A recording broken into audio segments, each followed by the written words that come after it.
إن الحمد لله نحمده ونستعينه ونستغفره ونعوذ بالله من شرور أنفسنا ومن سيئات أعمالنا. من يهده الله فلا مضل له ومن يضلل فلا هادي له. وأشهد أن لا إله إلا الله وحده لا شريك له وأشهد أن محمدا عبده ورسوله. أما بعد فإن أصدق الحديث كتاب الله وخير الهدي هدي محمد صلى الله عليه وسلم وشر الأمور محدثاتها وكل محدثة بدعة وكل بدعة ضلالة وكل ضلالة في النار. وقال تعالى في كلامه المجيد: أعوذ بالله من الشيطان الرجيم بسم الله الرحمن الرحيم قل أعوذ برب الفلق من شر ما خلق رب اشرح لي صدري ويسر لي أمري واحلل عقدة من لساني يفقهوا قولي. یقیناً سب طرح کی تعریف صرف اللہ وحدہ لا شریک کے لیے. درود اور سلام آخری نبی محمد صلی اللہ علیہ وسلم پر. میرے بھائیوں اور بہنیں ہم اپنی قرآن سٹڈی میں جو آخری دو صورتوں پہ پہنچے ہیں، سورہ فلق اور سورہ ناس. تو آج ہم جو سورہ فلق کو سٹڈی کریں گے انشاءاللہ، اس کے اندر خاص طور سے ہم یہ دیکھیں گے کہ کس طرح سے اس سورہ میں ہماری حفاظت اور پروٹیکشن اور پناہ مانگنے کے تعلق سے اللہ تعالیٰ نے ہمیں طریقہ سکھایا ہے. انسان کو نہیں پتا ہے کہ کیا کرنا ہے، کیسے کرنا ہے. لوگ اندھیرے میں ہوتے ہیں، لوگ اپنے طور پر جو سمجھ میں آتا ہے، جو عقل میں آتا ہے وہ کرتے ہیں، صحیح غلط کچھ بھی. لیکن اللہ سبحانہ تعالیٰ نے ہمیں بتایا کہ ہمیں کیا کرنا ہے اور کیا چیز ہمارے لیے صحیح ہے. اس سے پہلے کہ ہم آگے بڑھیں، ذرا پلیز ایک بار پھر کنفرم کریں کہ کیا آپ سب کو میری آواز سنائی دے رہی ہے اور کیا ویڈیو برابر ہے. شکیل بھائی اگر آپ ہیں یہاں پر تو ذرا آپ پہلے یس، کنفرم. مجھے آپ کی آواز کلیئر ہے، آج ویڈیو بھی برابر ہے. بسم اللہ. الحمدللہ. چلو اللہ سے امید کرتے ہیں کہ ہمارا یہ 1 گھنٹہ برابر سے ہماری قرآن سٹڈی جاری رہے. چلیے تو سب لوگ دھیان دیں. دیکھیے، ان دو صورتوں میں سورہ فلق اور سورہ ناس میں ہمیں اللہ کی پناہ مانگنا سکھایا گیا ہے. سورہ فلق کے اندر جس چیز سے، جو شر سے، جو برائی سے پناہ مانگنے سکھایا گیا ہے، وہ برائی باہر کی برائی ہے، ہمارے باہر کی برائی. اور سورہ ناس کے اندر جو اندر کی برائی ہے، جو وسوسہ ہے، یہ اندر کی برائی سے پناہ مانگنے سکھایا گیا ہے. پناہ مانگنے میں بھی اللہ سبحانہ وتعالی نے ہمیں سکھایا کہ ہمیں کیسے پناہ مانگنا ہے. اور یاد رکھیے کہ ہم انسانوں کا معاملہ ایسا ہے کہ اللہ سبحانہ تعالیٰ نے ہمیں بتایا تو ہمیں پتا چلا. کتنی چیزیں ہوتی ہیں انسان کو پتہ ہی نہیں چلتی ہے، اور باہر سے ایسی چیزیں ہوتی ہے جو اسے ڈیفیٹ کرتی ہے. کچھ باہر کے شر ہوتے ہیں. سورہ فلق کے اندر خاص طور سے یہ باہر کے شر کے تعلق سے ہمیں اللہ کی پناہ مانگنا سکھایا گیا ہے. اچھا، میں آپ سب کو ایک بات بتا دوں کہ اعوذ جو آتا ہے، اعوذ، اور ہم شروع کرتے ہیں، اور اعوذ سے پہلے قل ہے تو ہم یہاں سے شروع کرتے ہیں. تو اعوذ باللہ من الشیطان الرجیم بسم اللہ الرحمن الرحیم قل. جو قل سے شروعات ہے، قل، قل سے کیا مطلب ہے؟ کہو. تو کہو سے کیا پتا چلتا ہے کہ نبی صلی اللہ علیہ وسلم بھی خود کا نہیں کہہ رہے ہیں، ان کو کہنے کہا جا رہا ہے. یعنی وہی ان پہ ملی ہے، انہیں ملی ہے، اللہ کی طرف سے وہی ملی ہے جو خالق کائنات کی طرف سے ملی ہے. اللہ تعالیٰ نے کہا، حکم دیا، قل آپ کہیں. اور ہم سب کو یہ حکم دیا گیا کیونکہ ہم دیکھتے ہیں کہ نبی صلی اللہ علیہ وسلم کو جو سارے احکام حکم دیے گئے، وہ سارے حکم ہمارے لیے بھی ہے، ہمارے لیے بھی ہیں، سوائے یہ کہ کوئی واضح دلیل ہو کہ خاص نبی صلی اللہ علیہ وسلم کے لیے ہے.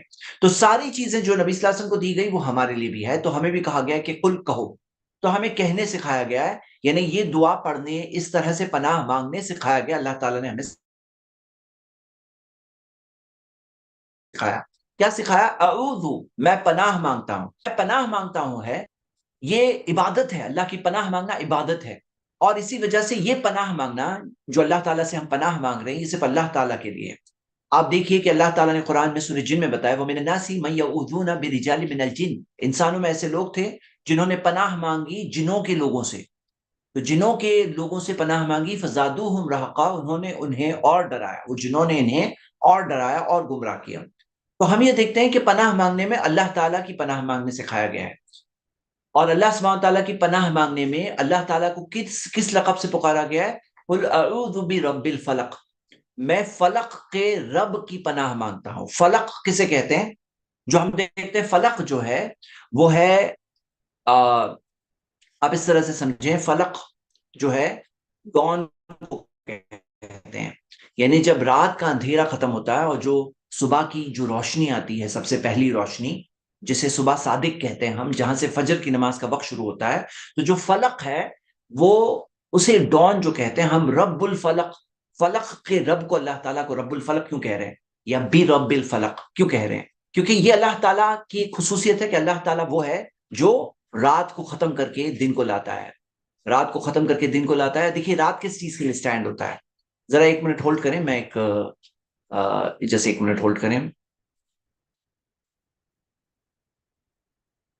ایک چیز کرنا ہوگا لیکن میں آپ کو کچھ اناؤنسمنٹ کرنا ہے تو کر لیجیے، مجھے ایک منٹ چاہیے۔ اناؤنسمنٹ جی السلام علیکم ورحمۃ اللہ وبرکاتہ۔ میرے بھائی اور بہنوں، اناؤنسمنٹ زید بھائی نے کہا کہ اناؤنسمنٹ کریں، تو ابھی ہم سوچتے ہیں کہ کیا اناؤنسمنٹ کریں۔ ہم یہ اناؤنسمنٹ کریں گے کہ آج کی کلاس سورہ فلق پہ ہے، تو نیکسٹ والی کلاس ہونے والی ہے سورہ اخلاص پہ، تو سورہ ناس پلیز پر، نیکسٹ کلاس میں آئیے۔ کلاس نہیں، سورہ اخلاص ہو چکی ہے سورہ ناس، سورہ ناس، سورہ ناس، سورہ ناس یا ہونے والی ہے، تو سورہ ناس کے لیے آئیے، سورہ اخلاص ہو چکی ہے۔ اور یہ جو دو سورہ ہے، جیسا کہ زید بھائی ابھی بتا رہے ہیں، یہ اتنی اہم ہے اور اتنی امپورٹنٹ، خیر قرآن کی ہر سورہ بہت امپورٹنٹ ہے اور اہم ہے، لیکن یہ دو خاص طریقے سے اہم ہے جو زید بھائی ابھی بتانے والے۔ تو نیکسٹ ویک کی کلاس میں جو ہے وہ آپ آئیے، سبھی کو لے کے آئیے، ساتھ میں لے کے آئیے، یہ ویڈیوز کو بھی آپ سبھی کے ساتھ میں شیئر کریں، اینڈ فیوچر کی بھی جتنی بھی کلاسز ہوگی اس کی بھی سبھی کی ویڈیوز یہ شیئر کریں۔ اگر یہ آپ بہت نے ہی ابھی تک جنرل قسم زیکر کا لائف اناؤنسمنٹ ہو کو گیا جی جزاک اللہ خیر شکیل بھائی، اسے کہتے ہیں زبردستی کا السلام علیکم۔ اناؤنسمنٹ۔ الحمد للہ، چلے تو سٹارٹ کرتے ہیں، جزاک اللہ خیر۔ تو ہم یہ دیکھتے ہیں فلق، میں یہاں پہ رکا تھا، فلق۔ اب آپ سوچئے اندھیرا چل رہا ہے اور اندھیرا ختم ہوتا ہے فلق سے، ڈون سے۔ تو جو فلق سے اندھیرا ختم ہوتا ہے، یعنی کہ جو اندھیرا جو سٹینڈ ہوتا ہے، اور یاد رکھیے اندھیرا ورڈ ہے نا سمبولکلی استعمال کیا گیا ہے قرآن میں گمراہی کے لیے بھی۔ آپ کو پتا ہے من الظلمات الی النور، ہاں، اندھیروں سے اجالے کی طرف، ہاں، تو یہاں پہ قرآن کے اندر گمراہی کے لیے دنیا کی جو اندھیرے ہوتے ہیں، یعنی کہ بھٹکا ہوا انسان ہو، صحیح راستے پہ نہیں ہے، اسے اندھیرا کہا گیا ہے، وہ اندھیرے سے روشنی کی طرف۔ تو یہاں پہ رات کے اندھیروں کو ختم کرنے والی چیز جو فلق ہوتی ہے، اللہ تعالیٰ کو رب الفلق کہا گیا، یعنی کہ رات کو ختم کر کے دن کو لانے والا رب الفلق جو ہے، وہ یہ دنیا کے بھی سارے اندھیروں سے ہمیں بچانے پر قادر ہے۔ جو رات کو ختم کر کے روز فلق کو لاتا ہے، صبح کو لاتا ہے، تو وہی رب قادر ہے کہ دنیا کے بھی یہ سارے اندھیروں سے، یہ ساری چیزوں سے جو ہمیں بھٹکا سکتی ہیں، جو ہمیں نقصان پہنچا سکتی ہے، ہم ان کی پناہ، ان سے پناہ مانگتے ہیں، اللہ تعالیٰ کی پناہ مانگتے ہیں۔ اور اللہ کو کس لقب سے پکارا گیا ہے؟ رب الفلق، جو ہے فلق کا رب۔ اب لفظ رب، رب کا مطلب ہے پالنہار، یعنی کہ خالق، مالک، چلانے والا اور تربیت کرنے والا۔ جیسے قرآن میں آتا ہے کہ رب ارحمہما کما ربیانی صغیرا، اے میرے رب، اے میرے رب، میرے ماں باپ پر، والدین پر رحم کر، اور جس طرح نے انہوں نے میری پرورش کی، رب بیانی صغیرہ، جب میں چھوٹا تھا۔ تو رب بیانی تربیت کرنا، سنبھالنا، پالنا پوسنا۔ تو رب کے اندر یہ معنی بھی شامل ہے کہ ساری چیزوں کی تربیت کرنے والا، ساری چیزوں کو چلانے والا، سسٹم بنانے والا، سسٹم سے چلانے والا۔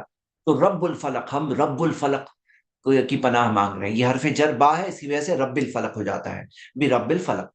تو قل اعوذ برب الفلق، کہو میں پناہ مانگتا ہوں رب الفلق کی۔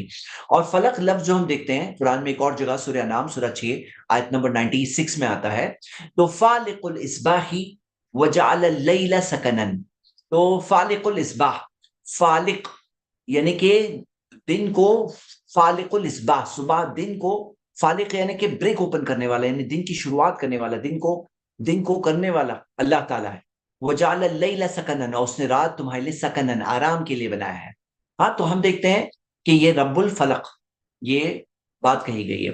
اچھا ایک بات بتا دوں کہ یہ دونوں صورتیں جو ہے سورہ فلق اور سورہ ناس، یہ دونوں میں جو پناہ ہے، اعوذ باللہ، پناہ مانگنا ہمیں سکھایا گیا ہے، اس کی وجہ سے اسے معوذتین، دو پناہ مانگنے والی صورتیں کہا گیا ہے، معوذتین۔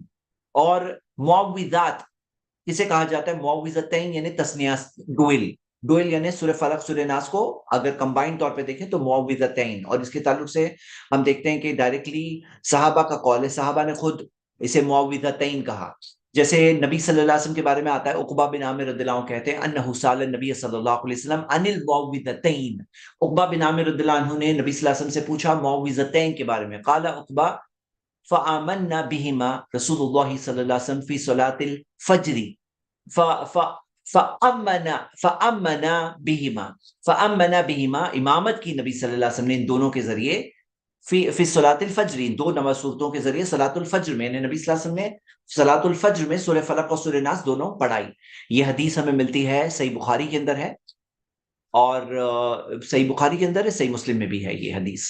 تو یہ جو چیز ہے اس سے کیا پتا چلتا ہے، بعض لوگ اعتراض اٹھانے کی کوشش کرتے ہیں کہ سورہ فلق سورہ ناس قرآن کا حصہ نہیں ہے، تو جب نبی صلی اللہ علیہ وسلم نے نماز بھی پڑھائی سورہ فلق سورہ ناس کی، اور اجماع ہے صحابہ کا اس کے بارے میں، کوئی اجماع ہونے کے بعد میں کوئی اختلاف باقی نہیں رہتا۔ تو ہم یہ دیکھتے ہیں کہ سورہ فلق سورہ ناس کے بارے میں یہ بات ہے، اور اللہ کے رسول محمد صلی اللہ علیہ وسلم نے یہ دو صورتوں کی کئی بار کمبائنڈ فضیلتیں بتائی، کمبائنڈ فضیلتیں بتائی۔ جیسے اس کے نزول کے تعلق سے آتا ہے، یہ جو سورہ جو نازل ہوئی، تو ہم دیکھتے ہیں کہ عقبہ بن عامر رضی اللہ عنہ سے ملتا ہے، قال رسول اللہ صلی اللہ علیہ وسلم الم ترى آیات انزلت اللیلۃ، کہ کیا تم نہیں دیکھتے آیات جو آج رات نازل ہوئی ہے، لم یرا مثلہن قط، ان کے جیسی آیات نہیں دیکھی گئی، ہاں نہیں دیکھی گئی قط، اس سے پہلے کبھی بھی۔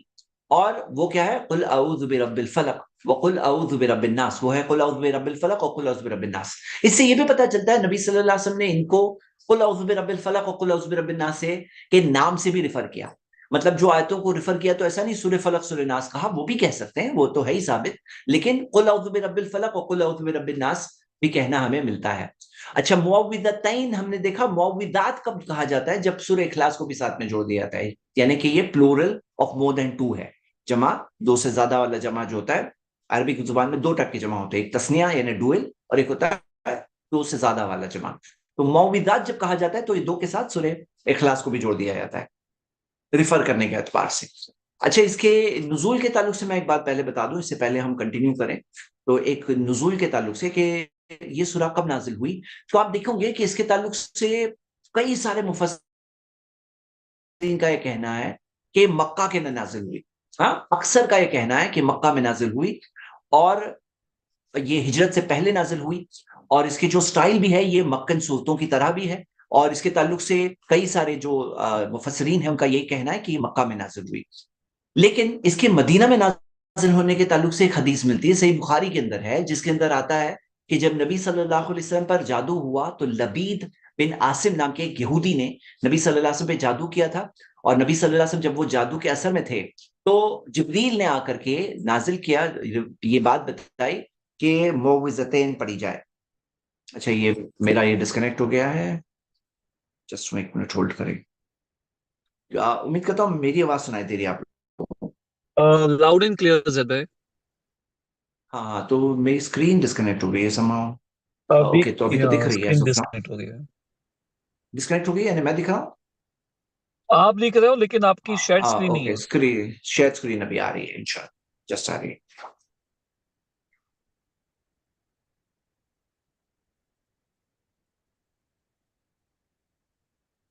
اوکے تو کنٹینیو کرتے ہیں جب تک یہ شیئر اسکرین آ رہی ہے تب تک۔ اچھا آ گئی، جسٹ 1 منٹ۔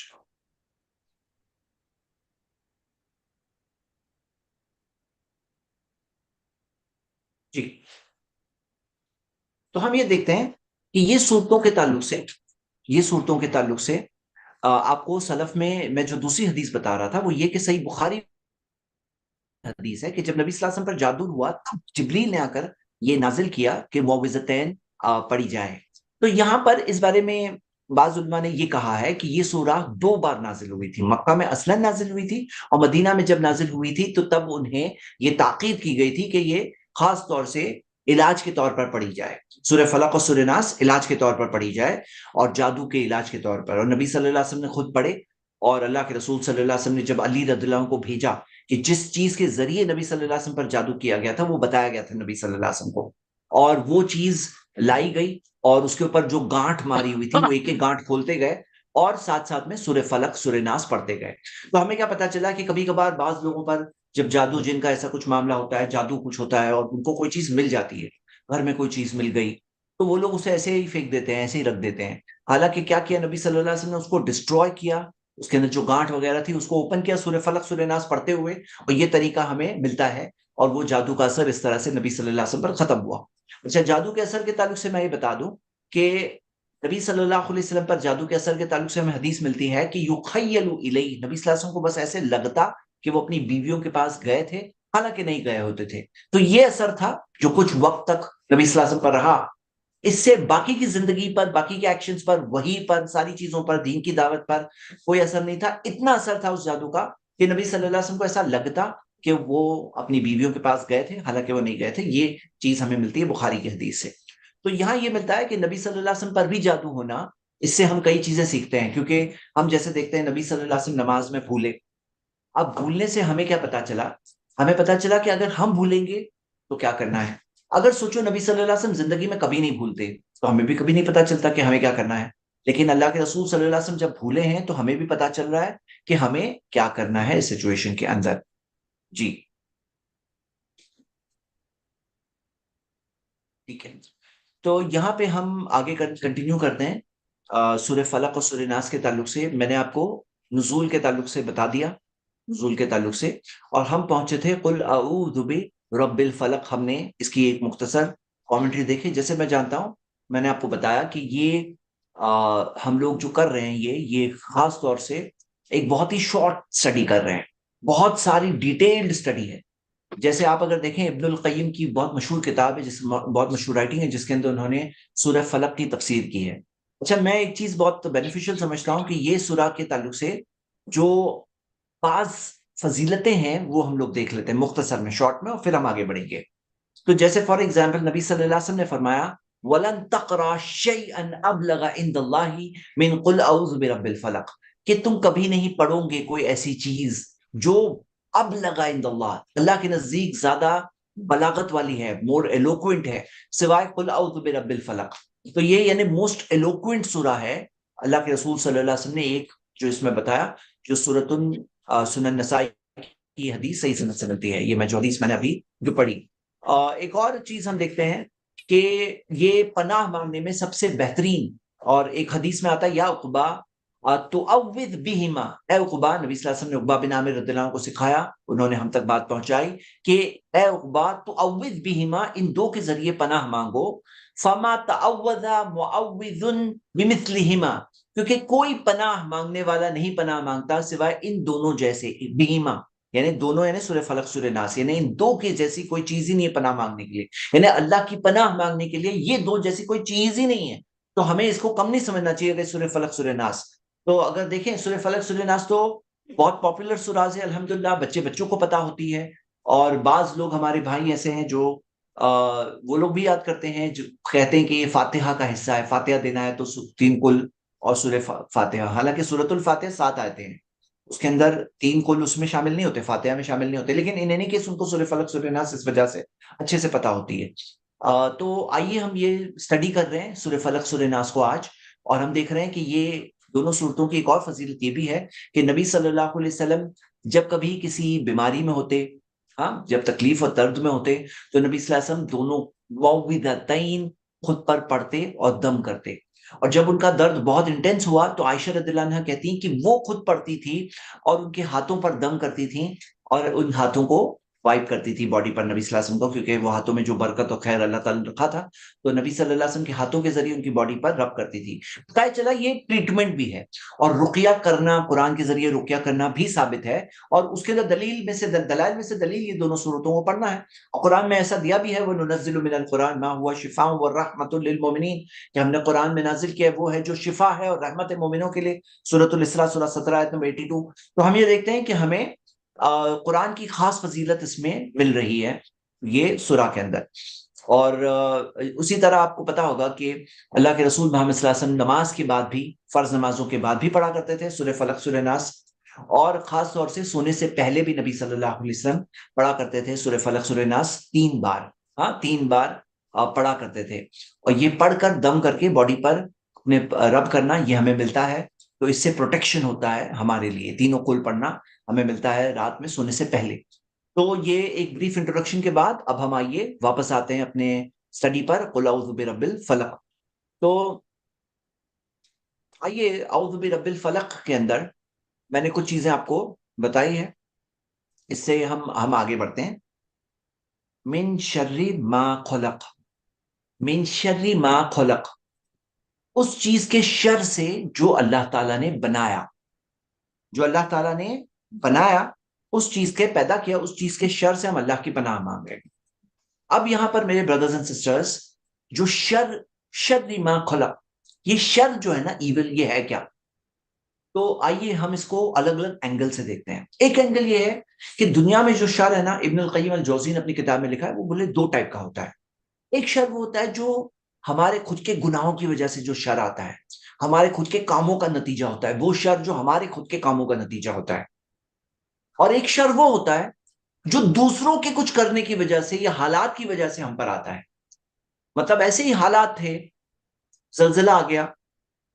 اب کوئی شر ہوتا ہے جو خود کے کاموں کا نتیجہ ہوتا ہے، کچھ ہوتا ہے جو دوسروں کے کاموں کا نتیجہ بھی ہوتا ہے، دوسروں کے کام کی وجہ سے بھی ہوتا ہے. جیسے کبھی کبھار اللہ تعالیٰ نے آزمائش رکھی ہوئی ہمارے ساتھ کہ کسی کا انتقال ہونا ہے، کسی کا بزنس میں ایسے ہی لاس ہو جانا ہے، اس نے سب کچھ صحیح کیا تھا پھر بھی حالات ایسے ہوئے، مارکیٹ سچویشن خراب ہو گئی، اس کا لاس ہو گیا، ہوتا ہے ایسا. تو کچھ شر جو ہوتے ہیں وہ ہمارے خود کی وجہ سے ہوتے ہیں، خود کے کاموں کی وجہ سے، اور کچھ شر ہوتے ہیں جو ہمارے کام نہیں، وہ اللہ تعالیٰ نے جو مقرر کیا ہے، اور یا دوسرے لوگوں کی وجہ سے ہم پر جو شر آتے ہیں. تو یہ سمجھنا، اس سے فائدہ کیا ہے کہ ہم اللہ کی پناہ مانگ رہے ہیں من شر ما خلق، کہ اللہ تعالیٰ کے جو پیدا کیا ان کے شر سے اللہ ہم پناہ مانگ رہے ہیں، ہم پناہ مانگ رہے ہیں من شر ما خلق. اور خلقہ کے اندر کون ہے شامل؟ خلقہ میں کون شامل ہے؟ ہم خود شامل ہیں کہ نہیں؟ ہاں، ہمیں بھی تو اللہ نے بنایا، اور دوسرے بھی شامل ہیں. تو سب جو ہے من شر ما خلق، جو چیز اللہ تعالیٰ نے بنائی، اس سب کے شر سے ہم اللہ کی پناہ مانگ رہے ہیں. تو زندگی میں تکلیفیں، پریشانیاں، مشکلیں، آزمائشیں، ہم ایسی چیز سے پناہ مانگ رہے ہیں اس سورہ کے ذریعے، ہم من شر ما خلق. اب خلق، شر ما خلق کے اندر ایک دیکھیے، شر ما خلق کے اندر ایک بات کی غور کریے کہ ایک شر ہوتا ہے جو ہمارے خود کے نفس کا شر، کیونکہ آپ کو پتا ہے نفس کو بھی اللہ نے بنایا. تو سورہ یوسف کی آیت ہے، سورہ 12 آیت نمبر 53، ان نفس لامارۃ بالسوء، نفس برائی کا حکم دیتا ہے. تو نفس جو برائی کا حکم دیتا ہے، یہ شر ہے نا نفس. وَنَعُوذُ بِكَ مِن شُرُورِ أَنفُسِنَا، کہ وَنَعُوذُ بِاللَّهِ مِن شُرُورِ أَنفُسِنَا، کہ ہم پناہ مانگ رہے ہیں ہمارے خود کے نفسوں کے شر سے. ہم اللہ کی پناہ مانگ رہے ہیں خود کے نفسوں کے شر سے، من شرور انفسنا. تو اس سے پتہ چلتا ہے ایک الگ اینگل کیا ہوا، کہ ایک شر وہ ہوتا ہے جو آلریڈی حاضر ہے، اور ایک شر وہ ہوتا ہے جو ابھی تک آیا نہیں، آئے گا. ہم دونوں شر سے اللہ کی پناہ مانگ رہے ہیں، جو شر ہے موجود اور جو شر آنے والا ہے. جیسے اس بات میں ہمیں ملتا ہے جو نبی صلی اللہ علیہ وسلم خطبۃ الحاجہ میں کہتے تھے، وَنَعُوذُ بِاللَّهِ مِن شُرُورِ أَنفُسِنَا وَمِن سَيِّئَاتِ أَعْمَالِنَا، کہ ہمارے اعمال کے برے نتائج سے، یعنی ہمارے اعمال، کچھ کام ہم نے کیا، اس کے برے نتائج جو ہے جو آئیں گے، وہ ان کے بھی شر سے ہم اللہ کی پناہ مانگ رہے ہیں. دونوں شر ہو گئے، جو شر موجود ہے اور جو شر موجود نہیں ہے. تو یہ بھی ایک اینگل ہے شر کا، کہ ایک شر کے تعلق سے ایک اینگل کیا تھا کہ شر جو ایک ہوتا ہے ہمارے خود کے نفس کی وجہ سے، ایک ہوتا ہے دوسری چیزوں کی وجہ سے، ہاں، اور ایک شر ہوتا ہے جو موجود ہے اور جو شر موجود نہیں ہے. پھر ایک اور اینگل دیکھیں تو شر ہے کیا؟ شر ہے کیا؟ تو شر جو ہے نا، ایک ہوتا ہے درد، علم کہتے ہیں عربک درد، اور ایک ہوتا ہے درد کی وجہ. ایک ہوتا ہے درد اور ایک ہوتا ہے درد کی وجہ. ہاں، درد کی وجہ. تو جیسے مثال کے طور پر ایکسیڈنٹ ہو گیا تو جو زخم آیا وہ ہے درد، اس کی وجہ کیا تھی؟ ایکسیڈنٹ. تو شر میں ہم اللہ کی پناہ مانگ رہے ہیں، تو ہم درد سے بھی پناہ مانگ رہے ہیں اور درد کی وجہ سے بھی پناہ مانگ رہے ہیں، دونوں شر میں شامل ہیں. ہم ایکسیڈنٹ سے بھی پناہ مانگ رہے ہیں، اور اس کا نتیجہ جو ایکسیڈنٹ کے بعد ہے اس کی بھی شر سے اللہ کی پناہ مانگ رہے ہیں. ہاں، تو یہ ہم دیکھ رہے ہیں کہ شر سے جو پناہ مانگ رہے ہیں، تو دونوں کے دونوں، درد اور درد کی وجہ، دونوں شامل ہیں. اور ایک بات اس میں دیکھیں کہ شر کی نسبت کس کی طرف کی گئی ہے؟ اللہ کی طرف نہیں کی گئی. من ما خلق، جو اللہ تعالیٰ نے بنایا اس چیز کے شر سے پناہ مانگی گئی ہے. یعنی کہ اس میں نسبت کس چیز کی طرف کی گئی ہے؟ اللہ کی طرف نہیں کی گئی ہے، اللہ کی مخلوق کی طرف کی گئی ہے. یہ بات سمجھنا ہے کہ کوئی بھی شر کی تکلیف کی نسبت جو ہے نا اللہ تعالیٰ کی طرف نہیں کی جاتی ہے. اس کے اندر تعلق سے حدیث ہے صحیح مسلم کے اندر، اللہ تلبیہ کا حصہ تھا، لبیک وسعدیک والخیر کلہ فی یدیک. کہ لبیک میں یہاں ہوں ہے میرے رب، وہ سعدیک ساری خیر تیری طرف تیری ہاتھ میں ہے، والخیر کلہ فی یدیک خیر سب کے سب، ہاں سب کے سب تیرے ہی ہاتھوں میں ہے، ہاں سب کے سب تیرے ہاتھوں میں ہے، والشر لیس الیک اور شر کی نسبت تیری طرف نہیں کی جاتی، شر کی طرف لیس الیک تیری طرف سے نہیں۔ تو یہاں سمجھنا ہے کہ دیکھو کوئی چیز کوئی کہے نہیں یہ آزمائش جو ہے اللہ کی طرف سے آئی، یاد رکھو کہ جو اللہ کی طرف سے ہے نا وہ مطلقاً شر نہیں ہوتا ہے، کمپلیٹ شر نہیں ہوتا ہے۔ مثال کے طور پر کسی کے اوپر اللہ تعالیٰ نے آزمائش کے طور پہ یہ بھیجا کہ اس کا ایکسیڈنٹ ہو گیا، ٹھیک ہے، کوئی تکلیف آ گئی، کوئی پریشانی آ گئی، اب اس پہ اس نے صبر کیا، اس کے گناہ معاف ہوئے، اس نے صبر کیا، اس کو نعمتیں ملی، اس کو ثواب ملا، فائنلی اس کا اکاؤنٹ اچھا ہو گیا، جو گناہ تھے اس کے معاف ہو گئے، نیکیاں مل گئی، تو وہ جو ایکسیڈنٹ ہے اس کے لیے اچھا ہوا برا ہوا؟ اللہ تعالیٰ جو بھیجتا ہے نا وہ برا ہوتا ہی نہیں ہے۔ یہاں پہ ہم جو دعا دیکھ رہے ہیں کہ اس کے اندر کیا آ رہا ہے، وَالشَّرُّ لَيْسَ إِلَيْكَ، شر کی نسبت تیری طرف نہیں ہے، یاد رکھنا کہ شر کی نسبت اللہ تعالیٰ کی طرف بالکل نہیں ہے، یہ ایک رول ہے۔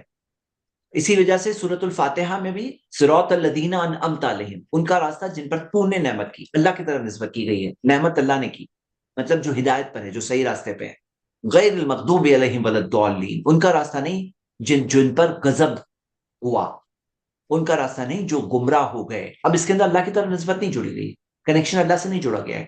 تو جیسے حدیث میں کیا آیا، وَالشَّرُّ لَيْسَ إِلَيْكَ، کہ شر تیری طرف نہیں ہے، وَالْخَيْرُ كُلُّهُ فِي يَدَيْكَ، خیر سارا کے سارا تیرے ہی ہاتھ میں ہے۔ تو یہاں پر ہم پارسیوں جیسا نہیں مانتے ہیں، پارسیوں کا کیا ماننا ہے کہ دو گاڈز ہیں، god of good and god of evil, کہ god of good Ahura Mazda, god of evil Ahriman, دونوں کا کمپٹیشن چلتا ہے، ٹو گاڈز۔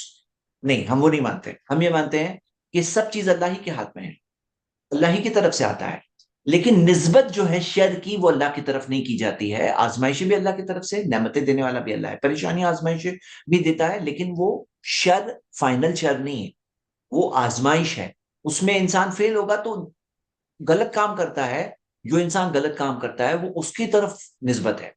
شر ما خلق، تو جیسے اللہ تعالیٰ نے خلق ما خلق کے اندر اللہ تعالیٰ نے ابلیس کو بھی تو بنایا، ابلیس کو بھی تو اللہ نے بنایا، ما خلق من شر ما خلق، جو اللہ تعالیٰ نے بنایا، لیکن نسبت کس کی طرف ہے، ابلیس کی طرف ہے۔ وہ شر کی نسبت کس کی طرف ہے، انسانوں کو اللہ نے اختیار دیا، انسانوں میں کتنے سارے انسان غلط کام کرتے ہیں، ما خلق من شر ما خلق، تو ان سب کے شر سے ہم اللہ کی پناہ مانگ رہے ہیں، اللہ تیری پناہ مانگ رہا ہوں ان سب کے شر سے، من شر ما خلق۔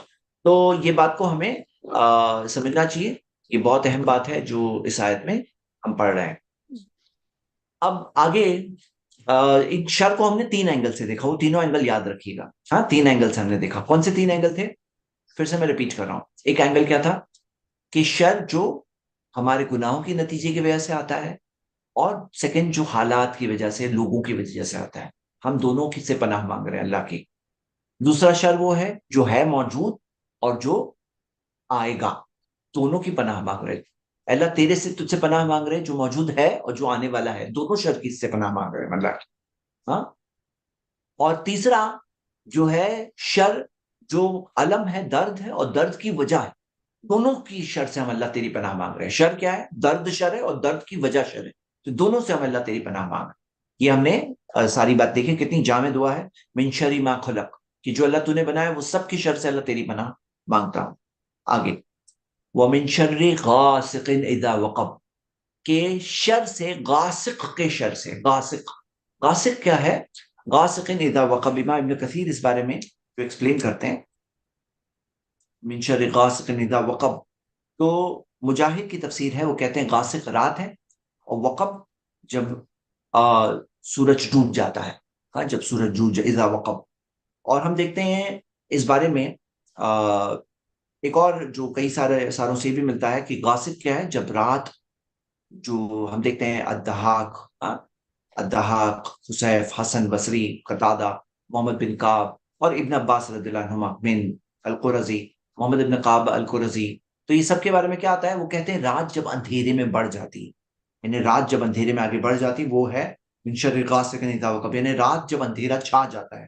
یہ ورڈز جو ہے نا، غاسق اور وقب جو ہے نا، یہ قرآن میں ریئر ورڈز میں سے ہے، غاسق اذا وقب۔ اب یہاں یہ سمجھنا ہے کہ ابھی بات ہوئی تھی شروعات فلق، فلق، رب الفلق، اللہ تعالیٰ کو فلق کا رب کہا گیا، تو فلق جو ہے اس کا رب، وہ اس کی پناہ مانگ رہے ہیں من شر غاسق اذا وقب، کہ رات کا اندھیرا جب چھا جاتا ہے۔ اچھا، لوگ کیا سمجھتے ہیں کہ دن رات یہ جب سورج گھوم رہا ہے، زمین گھوم رہی ہے، دن آتا ہے رات آتا ہے؟ نہیں، رات آتی ہے، لیکن رات کے اندر ایک خاص ٹینڈنسی ہوتی ہے۔ بہت سارے لوگ رات جب آتی ہے نا، ان کے اندر جو شر کا پہلو ان کے اوپر غالب آنے لگتا ہے۔ مطلب رات کے وقت پر مخلوق کے اندر جو شر کا پہلو غالب آنے لگتا ہے۔ آپ انسانوں میں دیکھو گے کتنے سارے انسان ہیں رات میں برے برے کام کرتے ہیں، رات میں ڈسکوز وغیرہ چلتے ہیں، رات میں غلط کام ہوتے ہیں، رات میں گیمبلنگ ڈینس ہوتے ہیں، رات میں چوری ڈکیتی ہوتی ہے، رات میں غلط غلط کام ہوتے ہیں، رات میں کتنے سارے برے کام ہوتے ہیں۔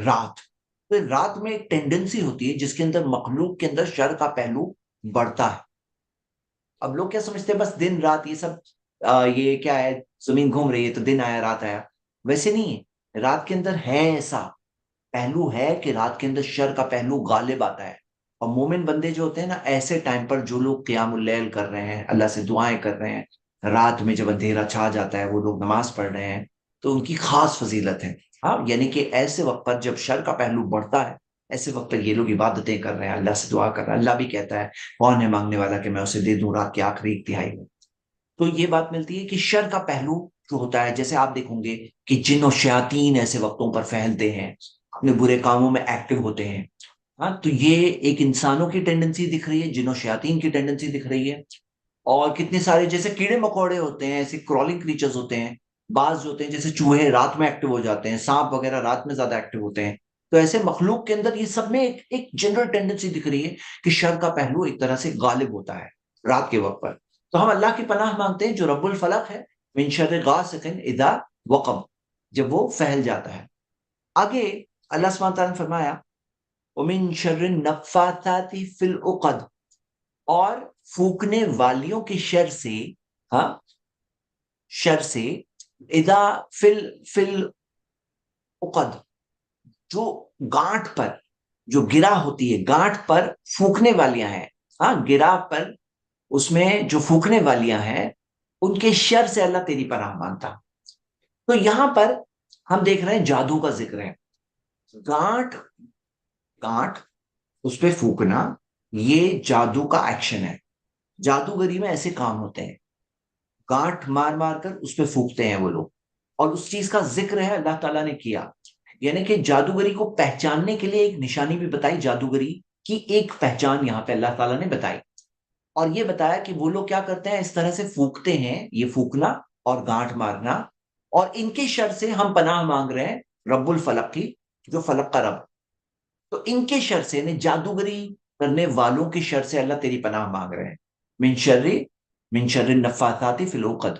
اسی وجہ سے ہم دیکھتے ہیں کہ جن جادو کا کوئی مسئلہ ہے تو وہاں پر سورہ فلق اور سورہ ناس پناہ اور علاج، پروٹیکشن بھی ہے، کیور بھی ہے، پریونشن بھی ہے، کیور بھی ہے، دونوں ہے۔ Prevention is better than cure کہا جاتا ہے، پریونشن کرو بیٹر ہے کیور سے، لیکن پریونشن اینڈ کیور دونوں ہے اس سورہ کے اندر، پروٹیکشن بھی ہے، حفاظت بھی ہے، اور علاج بھی ہے، دونوں کے دونوں ہے۔ تو یہاں پر بعض لوگ آج کل ماڈرنسٹ ہوتے ہیں، وہ کہتے ہیں یہ سب جادو وغیرہ میں نہیں مانتا، لیکن حقیقت یہ ہے کہ سائنس بھی کئی ساری چیزوں کو کہتا ہے یہ سب ان ایکسپلینڈ فینومینا ہے۔ میں نے میرے کسی لیکچر کے اندر ایسی پاور پوائنٹ کے اندر ایسی رپورٹس بتائی ہے جس کے اندر سائنٹیفک کمیونٹی کئی ساری چیزوں کو یہاں پہ لے کر چھوڑ دیتی ہے، کہتی ہے یہ ان ایکسپلینڈ فینومینا ہے، ہمارے پاس ایکسپلینیشن نہیں ہے اس کا، لیکن ہمارے پاس آنسر ہے، ہم مسلمانوں کے پاس آنسر ہے ان کا، کہ یہ کیا ہے، جو ہڈن ورلڈ ہے جن کا، اور جن کا جو ورلڈ ہے، وہ ورلڈ، وہ دنیا سے کنیکٹ ہوتی ہے یہ چیز، اور ہم ہر چیز نہیں دیکھ سکتے، ہماری آنکھیں ہر چیز نہیں دیکھ سکتی، ایسے ہڈن ورلڈ ہے جو ایگزسٹ کرتا ہے، جو رہتے ہیں ہمارے ساتھ، جو جنوں کی دنیا ہے، اور جنہیں ہم دیکھ نہیں سکتے۔ تو جادو کے بارے میں بھی قرآن میں اللہ تعالیٰ نے بتایا کہ یہ ایک علم ہے، اور جس کا سیکھنا کیا ہے، کفر ہے۔ سورہ بقرہ کی آیت نمبر 102 ہے، یہ دو فرشتوں کو اللہ تعالیٰ نے بھیجا تھا، ہاروت اور ماروت، اور ان دونوں نے سکھایا بابیل میں، بیبیلون میں، کیا سکھایا، اور جو جادو کا علم، اور کہا کہ فلا تکفر، کفر مت کرو، یعنی یہ سیکھنا کفر ہے۔ امتحان کے طور پر انہیں بھیجا گیا، آزمائش کے طور پر بھیجا گیا، اور لوگوں نے نسبت کی کہ یہ سلیمان علیہ السلام کے ٹائم کا علم ہے، لیکن اللہ تعالیٰ نے سلیمان علیہ السلام کو ڈیفینڈ کیا کہ نہیں، یہ ایک علم تھا جو اللہ تعالیٰ نے آزمائش کے طور پر ہاروت و ماروت کو بھیجا تھا، اور بابیل میں انہوں نے سکھایا تھا یہ علم، جو جادوگری کا علم ہے، اور یہ علم سیکھنا ہی کفر ہے، یعنی اس کا استعمال کرنا تو کفر ہے ہی، اور بعض لوگ آج کیا کر رہے ہیں، میجک بہت اچھا بتاتے ہیں، یہ ہیری پوٹر اور سیریز بولے میجک، اور بچے بچے جو ہوتے ہیں نا بولے ہاں میں میجک کرنا چاہتا ہوں، میجک چاہیے مجھے. لیکن میجک اچھی چیز نہیں ہے. میجک کا علم، جادو کا علم کیا ہے؟ کفر ہے. اور میجک اسلام کے اندر حرام ہے. اور کوئی جادوگر اگر ایسی چیز کرتا ہے تو وہ اپنے آپ کو ہلاک کرتا ہے، اور جو اس کے پاس جاتا ہے وہ ہلاک کرتا ہے، اس اپنے آپ کو ہلاک کرتا ہے. یعنی وہ اپنے آپ کو برباد کرتے ہیں. سورہ بقرہ کی آیت میں بہت سخت وعید اور سخت وارننگ ہے اس چیز کے تعلق سے، اور ڈائریکٹ کفر، اللہ کا انکار اس میں آ جاتا ہے. کیونکہ ہم دیکھتے ہیں کہ یہ دنیا کے اندر جو جادوگر جو چیزیں کرتا ہے اس کے ٹچ میں جن ہوتے ہیں، اور وہ جن اس کو ہیلپ کرتے ہیں، ہڈن ورلڈ والے جنہیں ہم دیکھ نہیں سکتے ہیں. جنوں کی دنیا ہے، ان کے پاس بھی اختیار ہے، اچھا برا کام کر سکتے ہیں وہ لوگ، نیک کام بھی کر سکتے ہیں، گناہ کے کام بھی کر سکتے ہیں. اب وہ جنوں کی دنیا میں کون سے جن ایسے کام کریں گے؟ اچھے جن کریں گے، برے جن کریں گے؟ ظاہر سی بات ہے برے جن کریں گے. تو برے جنوں کو کیا چاہیے؟ اسی وجہ سے جادوگر کو ایسے کفر کے برے برے کام کرنے ہوتے ہیں. جادوگروں کے بارے میں دیکھا گیا ہے کہ کیسے کیسی چیزیں وہ لوگ کرتے ہیں، کہ کس طرح سے وہ لوگ نعوذ باللہ، اللہ کی پناہ، کس طرح سے ایسے کفریہ کام کرتے ہیں، قرآن کی توہین کرتے ہیں، قرآن کا انسلٹ کرتے ہیں. کیونکہ اس سے وہ شیطان جو جن ہے جو اس کی ہیلپ کر رہا ہے وہ خوش ہوتا ہے. یا اللہ کے علاوہ اوروں کے لیے قربانی، کہ جانور کو کوئی مرغے کو جا کر وہاں پہ چڑھا دو، کہ سڑک کے کونے پہ جا کر جو چوراہا ہے وہاں پہ جا کے چڑھا دو. یہ کیا ہے؟ اللہ کے علاوہ اوروں کی جگہ پر. تو یہ کیا ہے؟ کفر اور شرک کے کام کراتے ہیں، شرک کے کام کراتے ہیں. اس سے وہ خوش ہوتے ہیں اور ہیلپ کرتے ہیں جادوگر کی. تو جادوگر کو جو جنوں کی دنیا سے ہیلپ چاہیے، اس کو لوگ ایسے ایسے کفر کے کام، ہاں، کہ جیسے مثال کے طور پر بعض اوقات شروعات ہوتی ہے چھوٹی چھوٹی چیزوں سے، ہاں، چھوٹی چھوٹی چیزوں سے سٹارٹ ہوتی ہے، اور پھر جا کے بڑھتی ہے، بڑی بڑی چیزوں تک جاتی ہے. کہ بدعت سے شروعات ہو رہی ہے، کہ کوئی بدعت کرنے کہا جا رہا ہے کہ یہ بدعت کرو. اور کوئی مثال دے رہا ہوں میں آپ، کہ ایک پرسن الحمدللہ توحید پہ تھے، لیکن پھر اللہ تعالیٰ کی مرضی سے انہوں نے گمراہی کا راستہ چن لیا. اللہ اللہ کی پناہ. تو کیا تھا معاملہ؟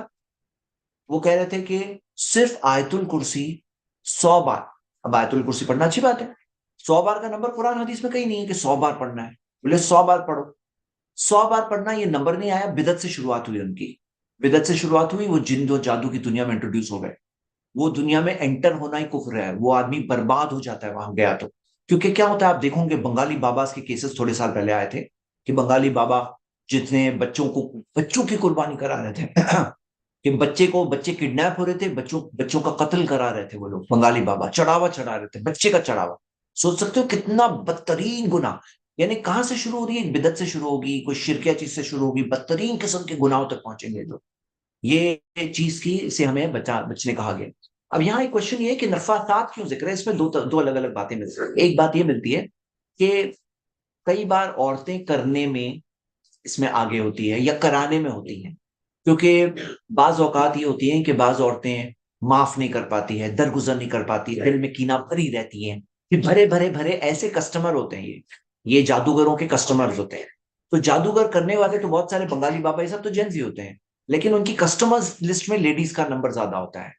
کیونکہ وہ کینہ بھر کے رکھنا، اب بکس بھر کے رکھنا، اب وہ بھرے بھرے جا کے ابھی کہاں پہ کیا کروں، دنیا کی فزیکل ورلڈ نہیں تو پھر میں یہ غیبی دنیا کے ذریعے کسی کو تکلیف پہنچاؤں، جادو کراؤں.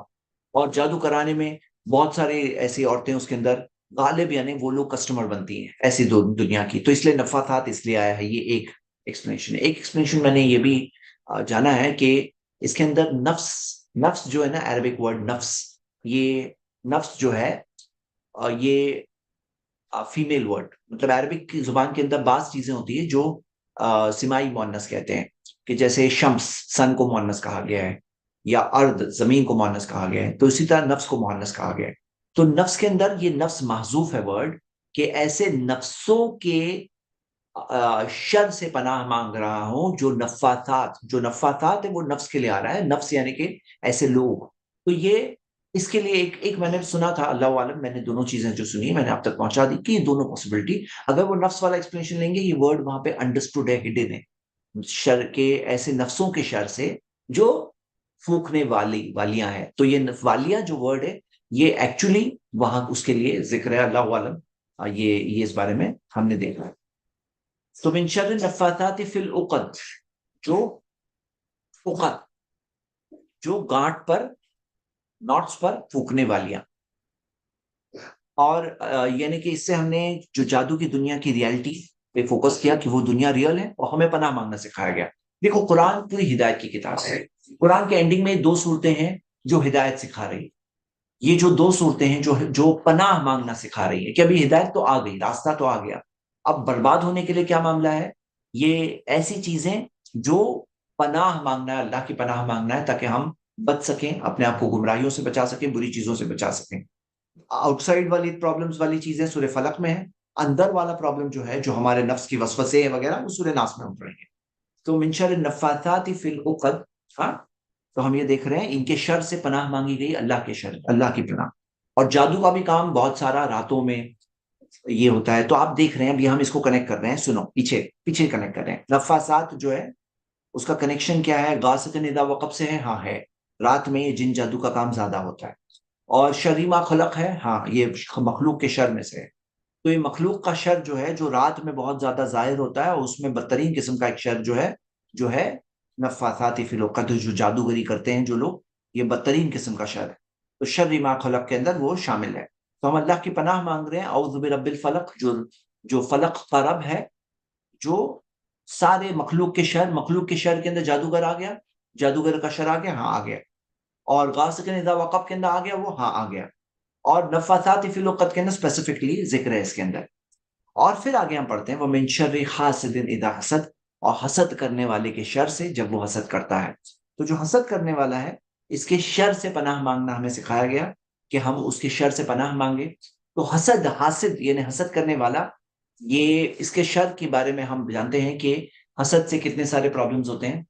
اس کے شر سے پناہ مانگنا ہمیں سکھایا گیا. تو حسد کیسی چیز ہے؟ ایک ایسی چیز ہے کہ اگر کسی شخص کے اندر آ جاتا ہے حسد، تو یہ حالقہ ہے، ہلاک کرنے والا ہے، ہلاک کرنے والا ہے. اب یہاں پر کیا نظر اس میں آتا ہے؟ نہیں آتا ہے. تو ہم دیکھتے ہیں مفسرین نے اس بارے میں کیا بتایا. ابن القیم کہتے ہیں کہ جو ہر وہ شخص جس کی نظر لگتی ہے، ابن القیم کہتے ہیں وہ حسد کرنے والا ہوتا ہے، لیکن ہر حسد کرنے والا اس کی نظر نہیں لگتی. تو نظر لگنے کا تعلق انہوں نے حسد سے جوڑا ہے، بولے حسد سے جوڑا ہے. اللہ عالم. حالانکہ اس بارے میں ایک اپوزٹ رائے بھی ملتی ہے کہ کبھی کبھار آدمی کی خود کی رائے بھی نظر بھی لگ سکتی ہے. اور کوئی ایسا شخص جو تعریف کر رہا ہے کوئی چیز کی کسی کی، جبکہ اس کو بارک اللہ فی برکت کی دعائیں کرنا چاہیے، وہ نہیں کر رہا ہے، تو اس کی بھی نظر لگ سکتی ہے. لیکن عام طور پر بات کہی گئی ہے کہ عام طور پر جو نظر لگتی ہے وہ حسد کرنے والوں کی نظر لگتی ہے، لیکن ہر حسد کرنے والے کی نظر نہیں لگتی ہے. ہر حسد کرنے والے کی نظر نہیں لگتی ہے. تو یہ ایک جنرل بات ہم دیکھ رہے ہیں. یعنی کہ جب ہم من شر حاسد اذا حسد جب ہم پڑھ رہے ہیں، ہم یہ جب دعا پڑھ رہے ہیں، اللہ سے پناہ مانگ رہے ہیں، تو اس کے اندر کیا آ گیا؟ اس کے اندر وہ نظر کے اندر نظر بد جو نقصان ہوتا ہے، وہ چیز بھی اس کے اندر آ جاتی ہے. تو ہم دیکھتے ہیں اللہ کے رسول محمد صلی اللہ علیہ وسلم نے ایک بار ایک لڑکی کو دیکھا، اور اس کا چہرہ پر ایک اس طرح سا تھا کہ بہت ہی ڈارک، ایک اثر ایسا محسوس ہو رہا تھا. تو نبی صلی اللہ علیہ وسلم نے کہا کہ اس پر نظر کا اثر ہے اور اس کے لیے دعائیں پڑھو. تو نبی صلی اللہ علیہ وسلم نے پڑھنا سکھایا. یہ دعا ہمیں صحیح بخاری کے اندر، یہ حدیث ہمیں صحیح بخاری میں ملتی ہے، یہ حدیث. اور نظر جو ہے اس کے بارے میں بات یہ ملتی ہے کہ یہ کیا ہے، یہ کیسے ہوتا ہے، اللہ عالم، اللہ عالم، اللہ بہتر جانتا ہے. بعض سلف سے ہمیں ایک قول ملتا ہے، وہ کہتے ہیں کہ یہ جن کی طرف سے ہوتا ہے، لیکن اللہ عالم، اللہ بہتر جانتا ہے کہ نظر کیسے ہوتا ہے. دیکھیے ہر چیز ہم نہیں دیکھ سکتے، اور ہمیں جو سکھایا گیا ہمیں وہ کرنا ہے. اور پہلے تو دل میں حسد سے بچنا چاہیے. لوگوں کے پاس حسد کیا ہے کہ ان کے پاس کوئی چیز نہ ہو، ان کے پاس یہ چیز نہ ہو، زوال ہو جائے. کوئی نعمت ان کے پاس ہے، ان کا وہ نعمت کا زوال ہو جائے، یہ حسد ہے. تو ہمیں حسد سے پناہ مانگنا سکھایا گیا ہے کہ ہم اللہ سے پناہ مانگے. حسد سے بھی نہیں، یہاں پر حاسد سے پناہ مانگے. یعنی حاسد کو اللہ پسند نہیں کرتا ہے. جو حاسد کا جب وہ حسد کرتا ہے، اس کی تعریف نہیں ہے، اس کی برائی بتائی گئی، اس کے شر کو بتایا گیا، اور شر سے پناہ مانگنا سکھایا گیا ہے. تو یعنی اس میں ایک تو شر سے پناہ مانگنا سکھایا گیا، اور اس میں شر ہے، یہ بات سکھائی گئی ہے. تو حسد کرنا یہ کیا ہے؟ شر ہے. اور اس کے شر سے، اس کی برائی سے پناہ مانگنا ہمیں سکھایا گیا. اب ہوتا کیا ہے، کنیکشن اس کا پچھلے سے کیا ہے کہ حسد کرنے والا، اس کا شر جو ہوتا ہے، حسد سے شروعات ہوتی ہے، اور پھر وہاں سے ایک آدمی جادوگری تک جاتا ہے. اور یہ جادوگری، یہ جو چیز ہے، یہ جس طرح سے کنیکٹ ہوتی ہے ہم پچھلی صورتوں سے، ہم نے پچھلی آیتوں سے ہم نے دیکھا وَمِن شَرِّ حَاسِدٍ اِذَا حَسَدَ، کہ حسد کرنے والے کے شر سے جب وہ حسد کرتا ہے. تو میرے بھائیوں میں بہنیں، یہاں ایک مختصر سٹڈی ہماری ہم نے مکمل کی. ڈیٹیل سٹڈی کے لیے بہت ساری چیزیں ہم دیکھتے ہیں کہ ہمیں ملتی ہے قرآن و حدیث میں، اور جو چیز ہمیں دیکھنا ہے. اب اس تعلق سے کوئی بھی سوال ہو تو ہم لوگ سوال دیکھ سکتے ہیں انشاءاللہ. جی پہلا زید بھائی، سوال. جزاک جی اللہ خیر، جی بارک اللہ فیک. کوئی. کیو این اے پہ سوال آیا ہے، کیا ایوننگ مارننگ کے اذکار پڑھنے کے بعد باڈی پہ وائپ کرنا ہے ہاتھ؟ نائٹ کے اذکار کا تو شور ہے کہ باڈی پہ وائپ کرنا ہے. اور جب کوئی بیماری سے افلکٹ ہوتا ہے یعنی بیمار ہے اور وہ بیماری کے رقیہ کے طور پر پڑ رہا ہے تو وائپ کرنا مل رہا ہے. باقی صبح شام کے اذکار کے اندر وائپ کرنا ہے یا نہیں ہے، مجھے اس بارے میں کنفرم اسٹڈی نہیں ہے. میں نے کچھ سنا تھا لیکن ابھی کنفرم یاد نہیں آ رہا ہے، تو میں ابھی اس بارے میں بتا نہیں سکتا. جزاک اللہ خیر، بارک اللہ فیک. ایک سسٹر نے پوچھا کہ رقیہ کیسے کرائے کرائے، کوئی راقی کی بہت کمی ہے میرے ایریا میں، please suggest some thing. Rakhi کی کمی ہے نا، ہر ایریا میں ہوگی. راکھیوں کی کمی ہر ایریا میں ہوگی. کیوں؟ کیونکہ انسانی پاپولیشن اتنی زیادہ، اس کے اندر جنوں کی پاپولیشن کیا ہے وہ تو ہم جانتے نہیں ہیں، اور جن جادو پریشانی اس طرح سے ہوتی ہے. اور رقیہ کے اندر لوگ راکھیوں کے پیچھے جو بھاگتے ہیں نا، میں آپ سب کو بتا دوں بہت کیئرفل رہیے. کیونکہ راکھی میں نے دیکھا ہے کہ ایسے کوئی پرسنالٹی جب فوکس بن جاتا ہے نا لوگوں کا، اور شیطان ایسے ایک پرسن کو بس بھٹکا دے تو اس کے پیچھے 50 لوگ بھٹک جائیں گے. اور ایسا دیکھا گیا ہے کہ لوگ شروع میں ٹھیک ٹھاک تھے، پھر بعد میں آ کے پرابلم میں آ گئے، اور کئی سارے راکھیوں کا پرابلم دیکھا گیا. تو میں آپ کو ایک بات بتاؤں کہ رقیہ جو ہوتا ہے نا، رقیہ، اس کے تعلق سے آپ کچھ رولز لرن کریے، اور آپ خود کریے اپنا رقیہ. خود کریے، یقین کے ساتھ کریے، اللہ پہ ایمان کے ساتھ کریے. ہاں کوئی مدد کرے تو کوئی پرابلم نہیں ہے، میں یہ نہیں کہہ رہا ہوں راکھی سب کے سب برے ہیں، لیکن یہ ایک بہت شارٹیج بھی ہوتی ہے، ملتے بھی نہیں کہیں پہ بھی. اور ان کے اندر بعض راکھی جو ہوتے ہیں وہ کچھ برائیوں میں ملوث بھی ہو جاتے ہیں. ہاں کچھ برائیاں ہوتی ہے، اور کیسے ہوتی ہے؟ Gradual, step by step. شیطان کیا ہے نا، خطوات شیطان، شیطان کے نقشے ختم ہوتے ہیں. اس کو پتا ہے یہ راکھی کے پیچھے 50 لوگ لگ گئے ہیں، تو ابھی اس پہ خاص فوکس کر کے ورک کرتا ہے. اور میں آپ کو بتاؤں کہ کیسا ہوتا ہے، کہ میں نے خود دیکھا اپنے طرف سے، میں نے راکھیوں کا بہت ڈیپلی اسٹڈی کیا ہے، تو دیکھا کہ کس طرح سے ایسے کام کرتے ہیں بعض راکھی، جو کلیئر کٹ علماء نے جادوگری میں شمار کیا ہے. یعنی راکھی اللہ. جادوگری کر رہا ہے. آپ کو میں اس کی مثال کے ساتھ بتا سکتا ہوں، میں نے خود اسٹڈی کیا تھا بعض راکھیوں کا طریقہ کہ کیسے رقیہ کرتے ہیں. پورا بہت اچھا اسٹوڈنٹ بن کے ان کے پاس اسٹڈی کیا تھا، کیسے کر رہے ہیں کر رہے ہیں کر رہے ہیں، اور علماء سے میں چیک کرتا کہ یہ چیز ہے یا نہیں ہے، یہ چیز ہے یا نہیں.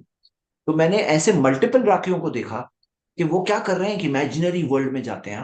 امیجنری ورلڈ میں جاتے ہیں، یعنی کہ کیسا امیجنری ورلڈ، کہ وہ جو جو پیشنٹ ہوتا ہے نا اس کو دکھنے لگتا ہے کچھ، یہاں مجھے اب یہ دکھ رہا ہے، ایک جن وغیرہ دکھنے لگتے ہیں اس کو، کیسے آنکھیں بند کر کے بتا رہا ہے کہ مجھے یہ دکھ رہا ہے یہ دکھ رہا ہے. پھر راکھی بولتا ہے اوکے یہ لو، یہ واٹر اس پہ مارو، پھر مارے تو وہ جل گیا. پھر وہ اس طرح سے بہت لمبا ایڈونچر چلتا ہے. پھر آخر میں پیشنٹ کو لگتا ہے کہ اس نے جادوگر کو بھی ختم کر دیا، جن کو بھی ختم کر دیا، جس کے ذریعے جادو کیا گیا تھا اس کو بھی ختم کر دیا، اور فائنلی میں کیور ہو گیا. لیکن ان ریئلٹی کیا ہوتا ہے معلوم ہے؟ ایسے کئیوں پیشنٹس کا دیکھا گیا کہ ان کو لگا سب ٹھیک ہو گیا، لیکن بعد میں پرابلم ہے.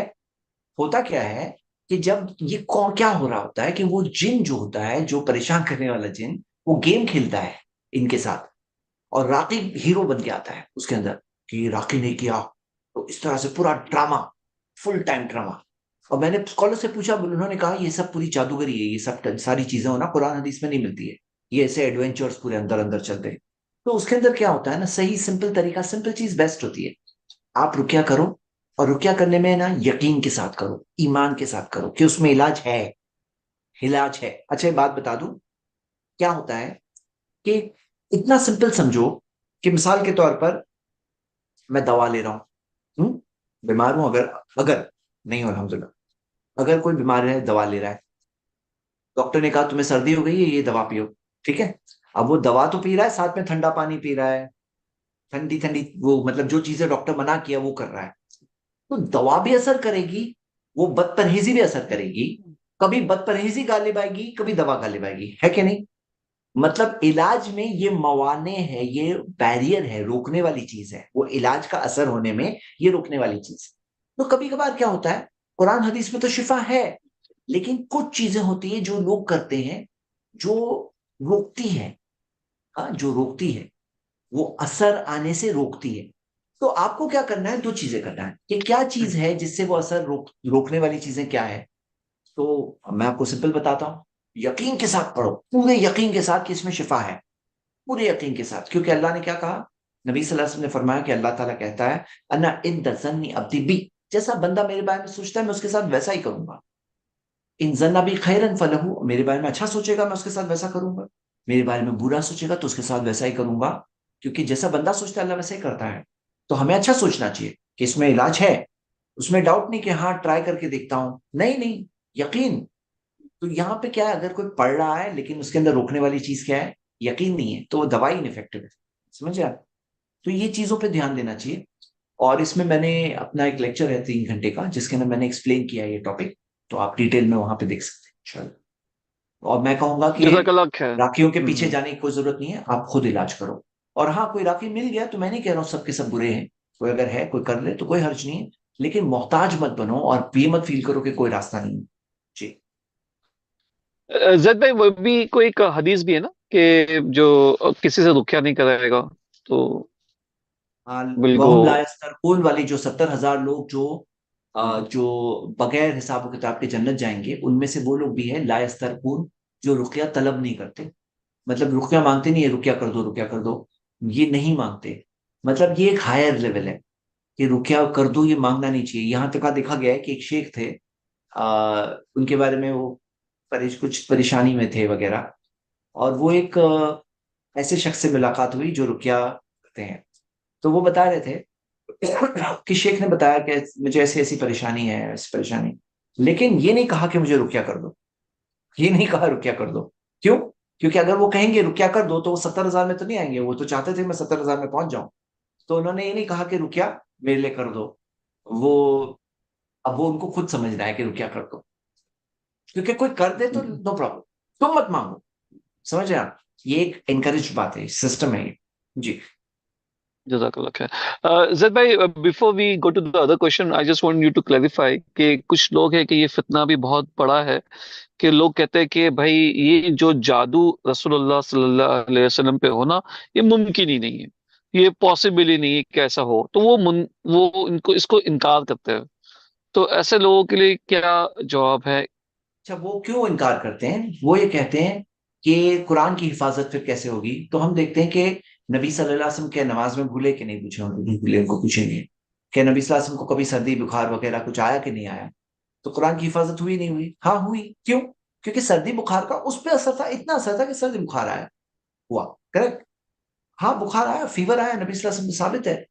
اور کبھی نبی صلی اللہ علیہ وسلم نماز میں بھولے تو ہاں اس کا اثر صرف وہ نماز تک تھا.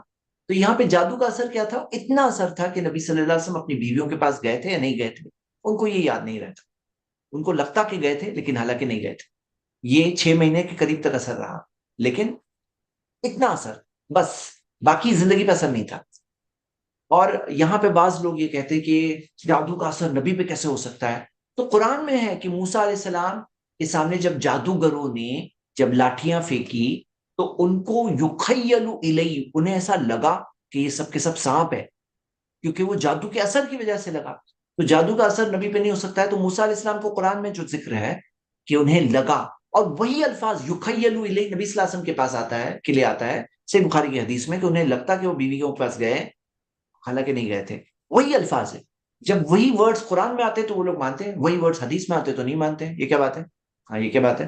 نہیں مانتے، پھر قرآن کو بھی تم کیسے مانو گے؟ تو جو لوگ اس طرح کی ٹینڈنسی پہ چلتے ہیں نا، وہ ایک انکنسسٹنٹ ایٹیٹیوڈ ہے، یعنی پھر تو نعوذ باللہ ان کا ایمان خطرے میں ہے. تو ان کو سمجھنا ہے کہ یہ چیز اللہ کی طرف سے ہے. اور ہمیں پتا چلا کہ جادو اگر کسی پہ ہوتا ہے تو اس کو کیا کرنا ہے، کیا ہے، کیسے علاج کرنا ہے. کئی چیزیں ہم سیکھتے ہیں نبی صلی اللہ علیہ وسلم پہ جو جادو ہوا اس واقعے سے سیکھتے ہیں کئی ساری چیزیں. کبھی کبھار پتا چلتا ہے خواب میں دکھائی دیتا ہے یا کچھ ایسا کہ یہاں پہ یہ چیز کے ذریعے جادو ہو رہا ہے. نبی صلی اللہ علیہ وسلم کو بھی دکھایا گیا، کبھی ہو سکتا ہے آپ کو دکھایا جائے گا. تو آپ کو جا کر کے وہ چیز دیکھ کر کے نکال کر کے اس کو ڈسٹروائے کرنا ہے سورہ فلق سورہ ناس پڑھتے ہوئے، تاکہ جادو کا اثر ختم ہو جائے.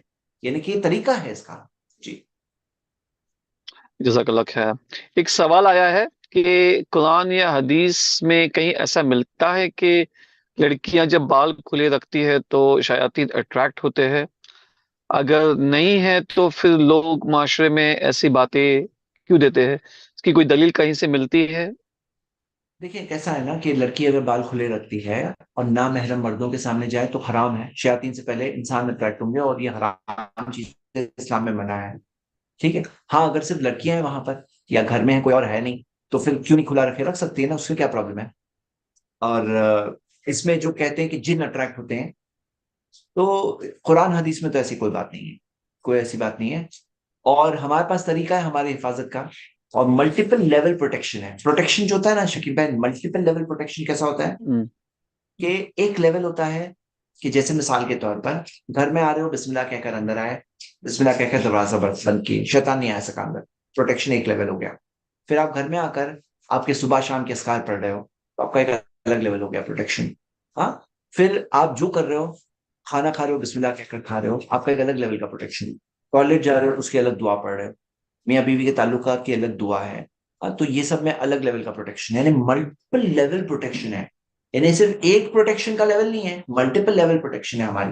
تو وہ پروٹیکشن کریں، ایمان کے ساتھ زندگی گزارے، توحید کے ساتھ. دیکھو آپ کو پتا ہے، میں آپ سب کو ایک بات بتا رہا ہوں، نبی صلی اللہ علیہ وسلم کے آنے سے پہلے جو عرب تھے نا اس زمانے میں، زمانے جاہلیت کے اندر، تو ان کے بارے میں جو باتیں ہمیں مل رہی ہے، اس زمانے میں جنوں کا پریشان کرنے کے معاملے بہت کامن تھے، بہت کامن تھے. لیکن جب اللہ کے رسول صلی اللہ علیہ وسلم توحید کا پیغام لے کر آئے نا، اکا دکا کیسز ایسے مل رہے ہیں جو ان کے سامنے، ان کی پوری لائف میں فیو کیسز آئے بس، ہارڈلی. وہ جو اتنے وائڈ اسپریڈ کامن بات ہے، تو یہاں پہ یہ سب میں نا فرسٹ چیز کیا ہوتی ہے، عقیدہ صحیح کرنا، توحید پہ آنا، ایمان پورا اسٹرانگ ہو، پختہ یقین ہو. تو شیطان کا ایز اٹ از لگتا ہے میری دال ابھی گلنے والی نہیں ہے. پھر اس کے آگے اور چیزیں جیسے اتباع سنت پہ عمل کریں، اتباع سنت بڑھے گی تو آدمی کا خود کا پروٹیکشن ہوتا ہے، حفاظت ہوتی ہے. ہاں جی. تو ہم دیکھتے ہیں نیچرل کیور ہے، وہ نیچرل کیور کیا ہے، دین پر آنا، دین پر عمل کرنا، توحید و عقیدہ درست ہونا. جزاک اللہ خیر. زید بھائی جسٹ ٹو کلیریفائی، آپ نے کہا کہ بسم اللہ بول کے گھر پہ آئے، تو بسم اللہ بول کیا ہے، سلام کر کے کیا کچھ؟ گھر میں انٹر ہوتے ٹائم پہ بسم اللہ کہہ کر انٹر ہونا ہے. تو جو گھر میں بسم اللہ اچھا، کہا جائے، جی جی، آف کو سلام بھی اوکے. کرنا ہے. جی ہاں. جی جزاک اللہ خیر. کسی نے سوال پوچھا ہے کہ شر اللہ کی طرف سے نہیں ہے لیکن ہر چیز اللہ کی طرف سے. In this scenario where 5-year-old coughing at you doing masti and you corrected him later when you coughing because of it, is it shirk if you said to the kid, see, because you cough at me, I also got cough to teach him important of covering cough. Then someone told me it is shirk because everything is from Allah, but cold and cough is contagious. So please clarify. دو الگ questions ہیں یہاں پر. First question ہم بعد میں لیں گے، second Yes. Question پہلے لیتے ہیں. سیکنڈ کوشچن یہ ہے نا کہ کف سے کیا اسپریڈ ہوتا ہے. تو نبی صلی اللہ علیہ وسلم نے فرمایا کہ فر من المجزوم کما تفر من الاسد، کہ جو مجزوم ہوتا ہے، جو کوڑ کی بیماری کا مریض ہوتا ہے، اس سے اس طرح سے فرار ہو جاؤ، دور رہو جیسے تم شیر سے فرار ہوتے ہو. ہاں. تو ہم یہ دیکھتے ہیں، یہ بھی سکھایا گیا، حدیث اوتھینٹک حدیث ہے. تو پتا کیا چلا کہ اپنے کوشنز لو. اسلام میں اللہ ہی کے ہاتھ میں سب کچھ ہے. اس کا مطلب یہ نہیں کہ کوئی بلڈنگ کے اوپر سے کود جائے کہ اللہ نے موت لکھی تو ہو جائے گی. ارے تم کود رہے ہو بلڈنگ سے، تو ذریعے بھی اختیار کرو، اونٹ کو باندھو لیکن بھروسہ اللہ پر کرو. تو ہمیں یہ سکھایا گیا. تو کوئی اگر کف کرنے میں سکھا رہے، ایٹیکٹ سکھا رہے بچے کو، تو یہ ایٹیکٹ سکھانا اچھی بات ہے. اور اس کے اندر یہ کہنا کہ تمہارے کف کرنے کی وجہ سے میں بیمار ہو گیا، تو یہ بات یاد رکھیے کہ اس کے اندر یہ اس طرح سے بھی ڈائریکٹ کنیکشن نہ جوڑیں، یعنی کہ میں بھی ہو سکتا ہے، کیونکہ ہو سکتا ہے اس وجہ سے، ہو سکتا ہے کوئی اور وجہ رہی ہو، تو اس وجہ سے اس طرح سے بھی کنیکٹ نہ کریں. یعنی اتنا بھی زیادہ اس کو سٹیٹس نہ دے دیں کہ کف کرنے کی وجہ سے آدمی بیمار پڑ گیا. تو ویسا بھی کنیکٹ نہ کریں کہ ہو سکتا ہے، مے بی کے ساتھ بولیے مے بی ہو سکتا ہے، تو یہ دین اٹ از اوکے. ہاں. تو کولڈ اینڈ کف کنٹیجس ہے، تو جی ہاں یہ بات ہمیں مل رہی ہے، اور کووڈ ٹائم پہ تو یہ باتیں بہت ہوئی ہے. اور اس کے اندر کوئی چیز قرآن حدیث سے کانٹرڈکٹ اس میں نہیں ہو رہی ہے، لیکن بہت زیادہ اس کو نہیں کرنا چاہیے کہ ڈائریکٹلی، کیونکہ مے بی دیر سمن ایلس، جیسے بچے کو کسی اور سے ملا، ہو سکتا ہے ماں باپ کو بھی کسی اور سے ملا ہو، تو جو چیز ٹرو نہیں ہے وہ نہیں بولنا چاہیے نا. اچھا، جہاں تک پہلا جی. سوال جو تھا کہ شر اللہ کی طرف سے ہے، لیکن ہر چیز اللہ کی طرف سے، اوکے. تو یہ سوال جو ہے نہیں، ہر شر اللہ کی طرف سے نہیں ہے. شر اللہ کی طرف سے نہیں ہے لیکن ہر چیز اللہ کی طرف سے ہے. تو دیکھیے، لا حول ولا قوت الا باللہ، نہیں ہے کوئی حرکت نہ قوت سوا اللہ کی طرف سے. تو ہر حرکت اور قوت اللہ کی طرف سے ہے. لیکن سمجھنا کیا ہے کہ جیسے مثال کے طور پر کوئی ایک مخلوق ہے جو کوئی برا کام کرے، تو یہ بات تو ہے کہ اللہ تعالیٰ نے اسے ہونے دیا تو وہ ہوا ہے، لیکن اس کی نسبت کس کی طرف ہے؟ وہ مخلوق کی طرف ہے، اور وہ ذمہ دار ہے، اس کو اس کا نتیجہ بھگتنا پڑے گا۔ کوئی انسان نے مرڈر کیا، تو مرڈر جو ہے وہ کیا، کرنے والا کون ہے؟ وہ مرڈر کون ہے کہ کرنے والا؟ مرڈرر ہے، اور اس کو اس کی سزا ملے گی دنیا آخرت میں، ہاں ملے گی، انلیس اس کا توبہ وغیرہ معاملہ اللہ کے حق میں ہے۔ اور مخلوق کا کوئی حق ہوتا ہے تو جب تک پیمنٹ نہیں ہو تب تک، یا معافی نہ ہو تو تب تک اس کا اس کے وہ وہاں سے بچ نہیں سکتا ہے، جب مخلوق کی بات ہے، حقوق العباد۔ تو یہاں پر وہ مخلوق کی طرف شر کی نسبت ہے، اور مخلوق ذمہ دار ہے، اس کو اس کی سزا ملے گی، کیونکہ اللہ نے چوائس دیا، اللہ نے اختیار دیا انسان کو، اما شاکرین اما کفورا، چاہے تو شکر گزار کرنے والے بنو، چاہے تو انکار کرنے والے بنو۔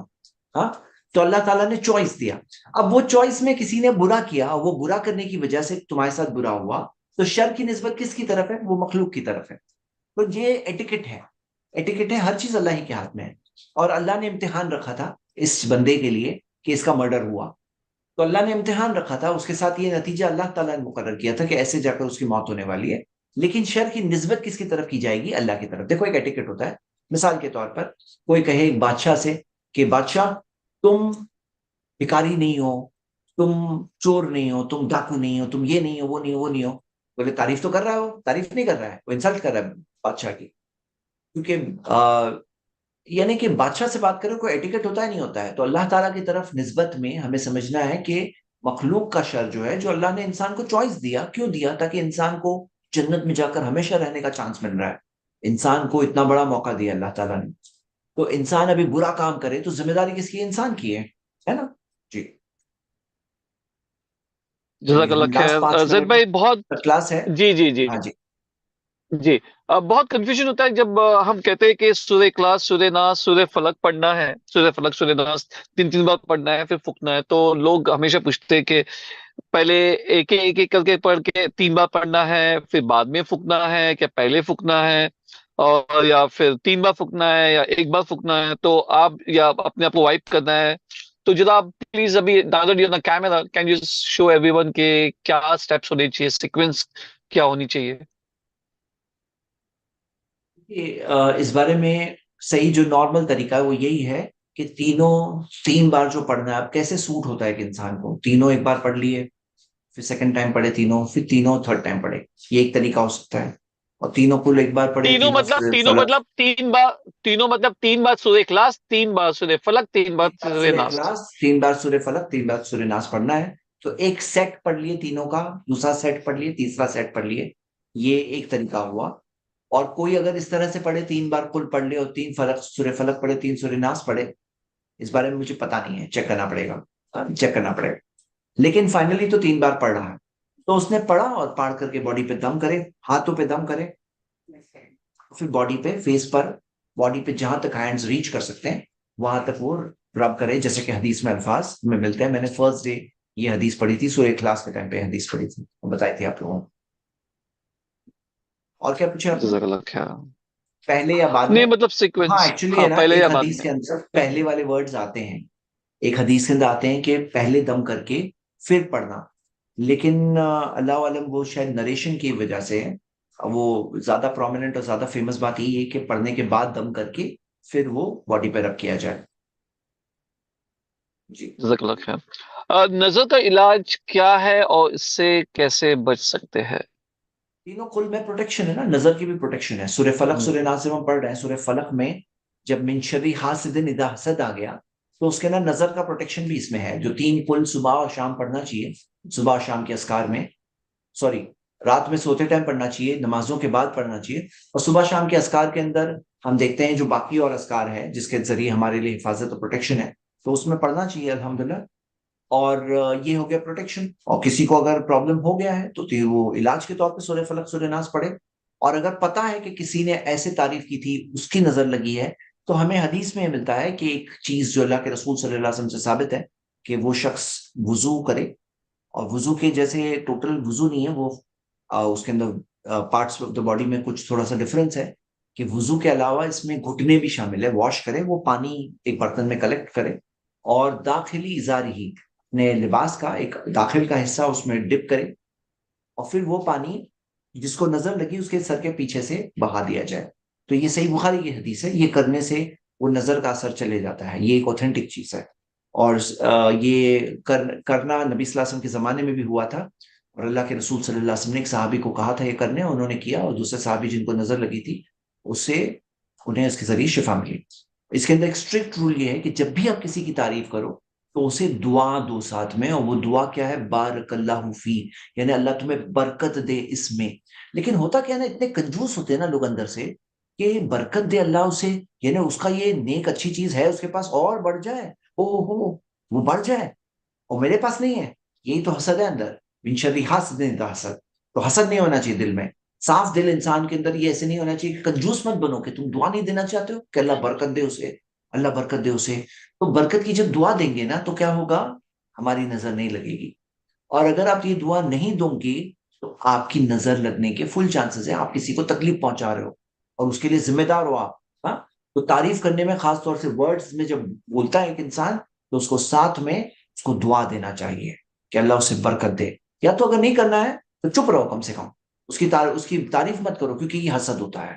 یہ من شر حاسد اذا حسد, یہ حسد ہوتا ہے. اس سے بچو. اگر آپ کی عادت ہے تو چینج کرو عادت. ہاں, اسٹرکٹلی بول رہا ہوں یہ بات کو. جی, اگر آپ کی عادت ہے جزاک لوگوں کی اللہ خیر. تعریف کرتے ہو دعا نہیں دیتے ہو تو یا تو تعریف کرنا بند کرو, چپ بیٹھو. اور اگر تعریف کر رہے ہو تو پھر دعا بھی دو ساتھ میں. اوکے, دعا دو, کنجوس مت بنو. یاد رکھو کہ آپ اپنے بھائی کو دعا دو گے, فرشتہ وہاں پہ کھڑے ہو کر کہتا ہے آمین والے کا بھی مثل, آمین تمہارے لیے بھی وہی ہے. یعنی تم نے اس کے لیے برکت کی دعا کی تو فرشتہ کہتا ہے آمین تمہارے لیے بھی وہی ہے. ہاں, تو تمہیں بھی وہ چیز ملے گی. کنجوس مت بنو. ہاں, آپ کا بھی فائدہ ہے, اس کا بھی فائدہ ہے. لوگوں کو فائدہ پہنچاؤ. اللہ جس کو جو دیتا ہے اس میں خوش رہو, الحمدللہ کہ اللہ نے اس کے لیے مقرر کیا ہے. تو اللہ کا فیصلہ ہے. اگر آپ اس سے حسد کر رہے ہو تو یہ اللہ کے فیصلے سے ناراض ہو آپ کہ اللہ نے اس کو دیا ہے, رب نے دیا ہے, پالنہار نے دیا ہے. آپ کون ہوتے ہو بولنے والے کہ نہیں ملے؟ ہاں, یہ کیوں ملا یہ اور میرے پاس کیوں نہیں ہے؟ آپ کو جتنا ملا اس میں خوش رہو, اس کا شکر کرو. ان سے کم والوں کی طرف دیکھو. کسی کو ملا ہے تو اس کے لیے حسد مت کرو. ٹھیک ہے انشاءاللہ. ٹھیک ہے, جزاک اللہ خیر.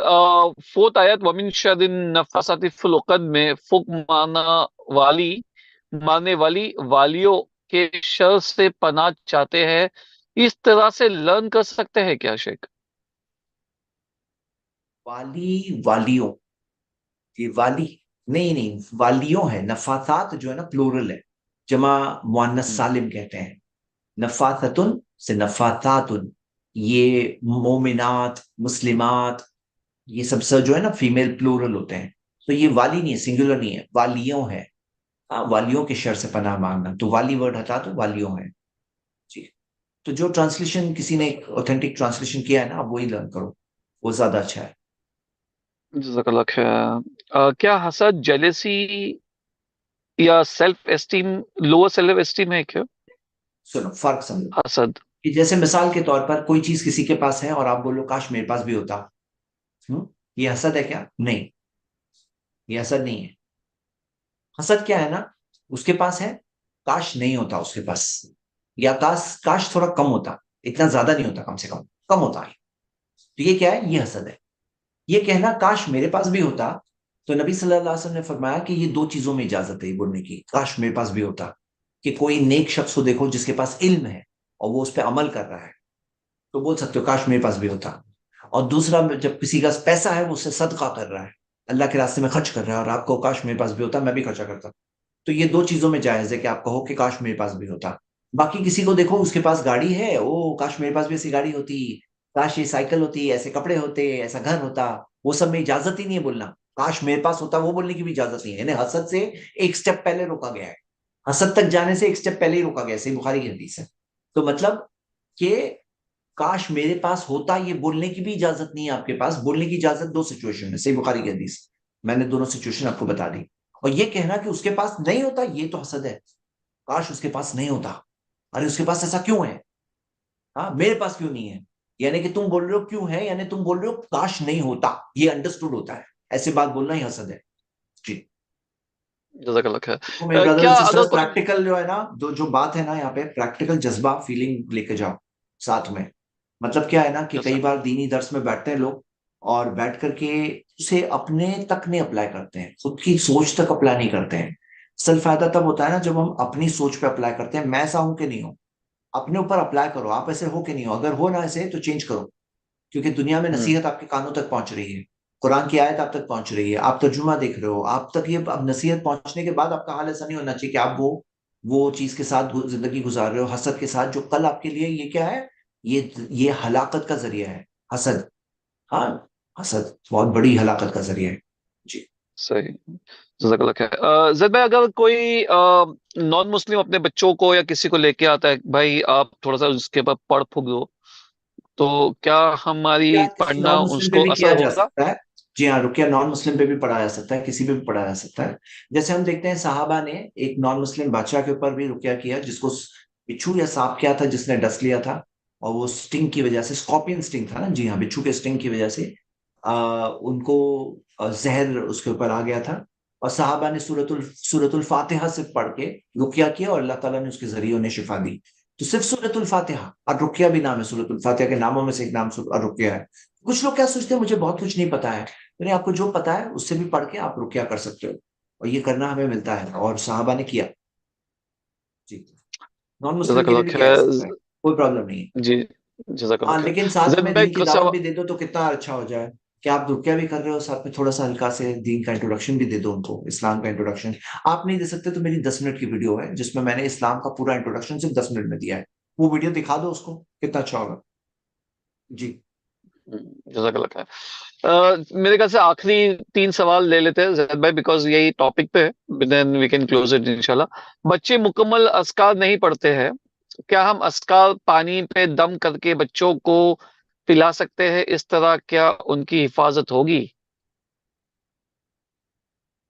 اذکار پڑھنے کی عادت ڈالیں, اور ان کے لیے آپ دعا پڑھیں, دعا کریں اللہ سے. آپ اذکار پڑھ کے ان کے اوپر رکیہ دم کر سکتے ہیں, ہاتھ سے کر کے ان کے اوپر رب کر لیں.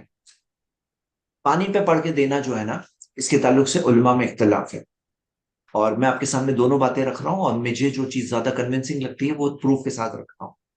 کہ بعض علماء کہتے ہیں کہ نبی صلی اللہ علیہ وسلم نے فرمایا لا باس بالرقى ما لم يكن فيه شرک. صحیح مسلم کی حدیث ہے, رقیہ میں حرج نہیں ہے جب تک اس میں شرک نہیں.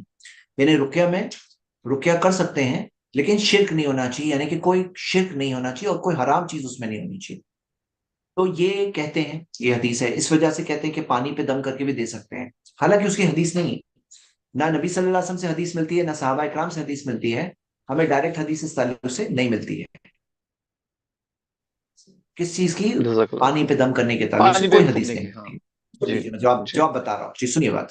نبی صلی اللہ علیہ وسلم سے صحابہ اکرام سے ہمیں پانی پہ دم کرنے کی حدیث نہیں ملتی ہے. ہاں, یہ بات یاد رکھیے. اب یہاں پہ بات یہ ہے کہ حدیث ہونا ضروری نہیں ہے رقیہ میں. رقیہ میں وہ لوگ کیا کہتے ہیں, ون سیٹ آف علماء کہتے ہیں ضروری نہیں ہے, کیونکہ نبی صلی اللہ علیہ وسلم نے کہا لا باس بالرقیہ, رقیہ میں حرج نہیں ہے, یعنی کر سکتے ہو تم. رقیہ کے اندر رول یہ ہے نا کہ اس کے اندر توقیفی معاملہ نہیں ہے, اس کے اندر کر سکتے ہو. کوئی قرآن کی سورہ پڑھنی ہے, کوئی آیت پڑھنی ہے, رقیہ میں کر سکتے ہو, رقیہ میں اجازت ہے, لیکن کچھ حرام چیز مت کرنا, غلط چیز مت کرنا. تو کہتے ہیں ضروری نہیں ہے دلیل ہونا, نبی صلی اللہ علیہ وسلم سے نہیں ملتا ہے, صحابہ کرام سے نہیں ملتا ہے, انہوں نے پانی پہ دم کیا, ضروری نہیں ہے. بات صحیح ہے ان کی ایک جگہ پر. لیکن دوسری طرف اگر دیکھیں تو جو علماء کہتے ہیں نہیں, ان کی کیا بات ہے, ان کی دلیل یہ ہے کہ پھونکنا پانی میں منع ہے. سنو شکیل بھائی, جی. جی. جب دم کرتے ہیں تو ہوا کے ساتھ ساتھ تھوڑی تھوک بھی آتی ہے, تو ہوا ہے کہ نہیں ہے اس میں؟ ہے ڈرائی اسپٹ، ہاں. ہاں, ہوا ہے. اب ہوا پانی پہ پھونکنا منع کیا نبی صلی اللہ علیہ وسلم نے, کہ پانی پہ کھانے جی. پہ پھونکو مت, حدیث منع کی حدیث ہے. تو دم جب کرتے ہیں تو پھونک بھی تو ہے نا اس میں. تو جو جی. منع والی حدیث ہے پھونکو مت, تو پانی پہ تو پھونکنا ہو گیا, وہ دم کرنے میں پھونک تو انکلوڈڈ ہے نا اس جی. میں. جی. تو اسی وجہ سے پانی پہ دم کرنا یہ وہ منع والی کیٹیگری میں آتے ہوئے دکھ رہا ہے. تو ان کی یہ دلیل ہے, کہتے ہیں نہیں اس لیے نہیں کرنا چاہیے دم, پانی پہ دم نہیں کرنا چاہیے. ہاں ہاں, یہ ہے کہ آئل پہ کوئی دم کرے, آئل لگا رہے ہیں تو چلے گا, لیکن کھانے پہ دم کرنے منع کیا گیا ہے, یعنی پھونکنے منع کیا, اور دم از پھونک پلس تھوک, تھوڑی سی تھوک. ہاں, اسی وجہ سے جی. یہ بیٹر ہے کہ اس سے بچا جائے. اللہ والا. ایک بہت ہی براڈ کوشچن ہے. ایسا کیا کریں ہم اپنی زندگی میں کہ ہم ہر شر سے محفوظ جی, رہے؟ ہر شر سے محفوظ رہیں تو یاد رکھیے کہ مومن کے ساتھ ایسا ہی ہوتا ہے کہ ہر حال میں اس کے لیے خیر ہے. نعمت آتی ہے شکر کرتا ہے, پریشانی آتی ہے صبر کرتا ہے, ہر حال میں اس کے لیے خیر ہی ہوتا ہے, شر نہیں ہوتا ہے. تو یہ ایمان مضبوط ہونا تو شاید خیر خیر ہے. چلیے آخری سوال. آخری سوال سر، رقیہ کے لیے کیا کیا پڑھے؟ مطلب اس کا کوئی پیٹرن ہے کہ کیا ہے؟ کیا سنے؟ یوٹیوب پہ کوئی لنک دیکھو ہے یاد رکھو، جس سے سنے؟ یہ جو بعض لوگ جو سنتے ہیں نا، تو سننے اور پڑھنے میں بہت فرق ہوتا ہے. تو یہ جو سنتے ہیں وہ بولے میں تو سن رہا ہوں، اچھی بات ہے سن رہے ہیں آپ، لیکن پڑھنے کے تعلق سے حدیثیں ہیں. رکیہ پڑھنے پہ فوکس کرو، اس کے اندر کیور بھی ہے، اسٹرانگ کیور ہے. ہاں تو بعض لوگ جو صرف سنتے ہیں تو سننے میں فائدہ ضرور ہے، اس میں کوئی شک نہیں، لیکن جو اصل جو چیز ہے پڑھنے میں ہے. خود پڑھو، فیملی ممبر پڑھے، اس طرح سے پڑھے، کوئی نہ پڑھے. اور کم بھی ایمان کے ساتھ اسٹرانگلی پڑھیں گے تو اس میں اثر ہوتا ہے، ایمان یقین کے ساتھ. اب چلیے اس کے اندر بہت کچھ آ چکا ہے. چلیے خود پینے اس کے میں لیے کچھ پانی فکس؟ پر دم کر سکتے ہیں تو نہیں، خود بھی پانی پہ دم کرنے کے میں فیور میں نہیں ہوں. کیوں؟ کیونکہ جی دم کرنے میں پھونک بھی ہے اس میں شامل. اور یہ بات مجھے اسٹرانگ لگتی ہے وہ علماء کی. میں آپ کو یہ نہیں کہہ رہا ہوں میری بات فالو کرو، کیونکہ دونوں طرف علماء ہیں. تو اگر آپ کو وہ علماء کی بات اسٹرانگ لگتی ہے جو کہتے ہیں دم کر سکتے ہو تو آپ ان کی بات فالو کرو، نو پرابلم. ایسی چیزوں میں گنجائش ہونی چاہیے، ٹالرنس ہونا چاہیے. ہاں چلیے اسی کے ساتھ ہم ختم اوکے کریں. ڈن. جی آپ کچھ بول رہے تھے؟ نہیں نہیں، done done done, done you tell. Okay چلو، ہاں نیکسٹ ٹائم سورہ ناس انشاءاللہ. جزاک اللہ خیر. اسی ان کے شاء ساتھ اللہ، ہم آج جزاک کی اللہ کلاس خیر. ختم کرتے ہیں. سبحانک اللہم و بحمدک واشہد ان لا الہ الا انت استغفرک و اتوب الیک. السلام علیکم. وعلیکم السلام.